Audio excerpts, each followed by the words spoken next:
अभी हम लोग जो मनसा देवी मंदिर का जो प्राण प्रतिष्ठा होने जा रहा है उसमें ये यज्ञाचार्य हैं। आइए इनसे हम बात करते हैं और जानते हैं कि किस विधि विधान से ये पूजा हो रहा है और कितना ज़्यादा तैयारी जो है वो शुरू हो चुका है, कब तक ये पूरा आज का जो शेड्यूल है वो किस तरीके से है, अभी क्या क्या तैयारियाँ हो चुकी है पंडित जी यहाँ पर?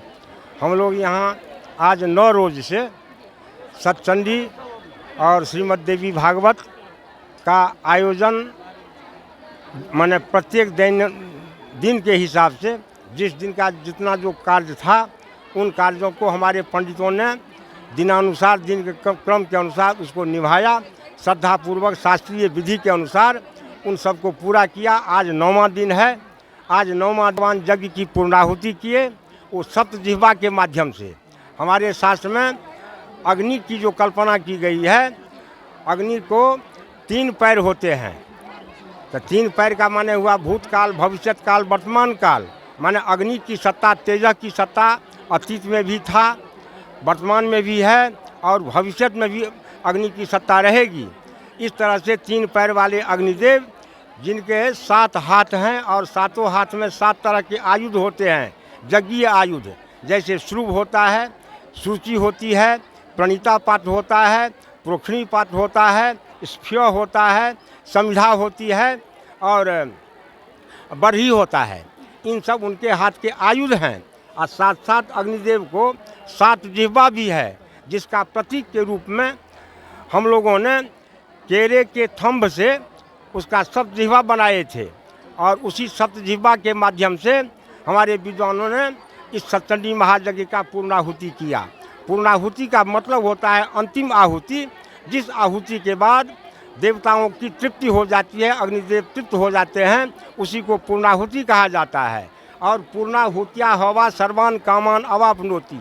पूर्णाहुति के द्वारा मानवों की अभीप्सा की सिद्धि होती है, उनका जो मनोरथ है उनकी सिद्धि होती है।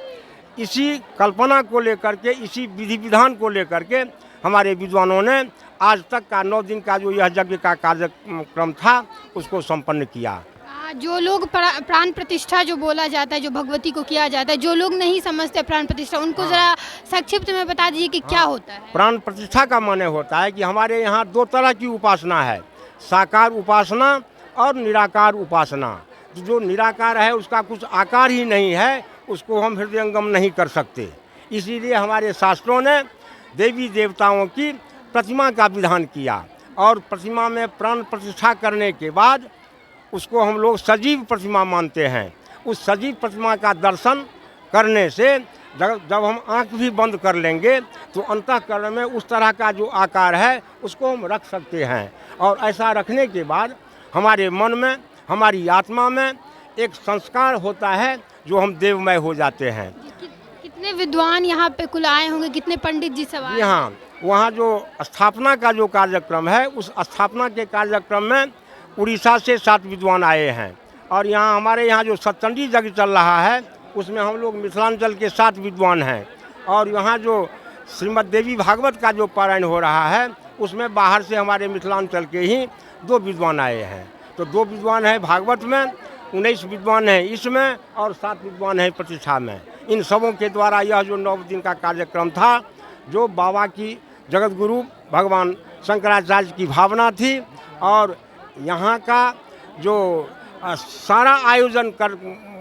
सारे का आयोजन करने वाली जो प्रोफेसर इंदिरा झा, उनकी जो भावना थी, जो 2 वर्ष से इस भावना को संजोए हुए थी, उस भावना को आज साकार रूप हो गया, उसका मूर्त रूप हो गया।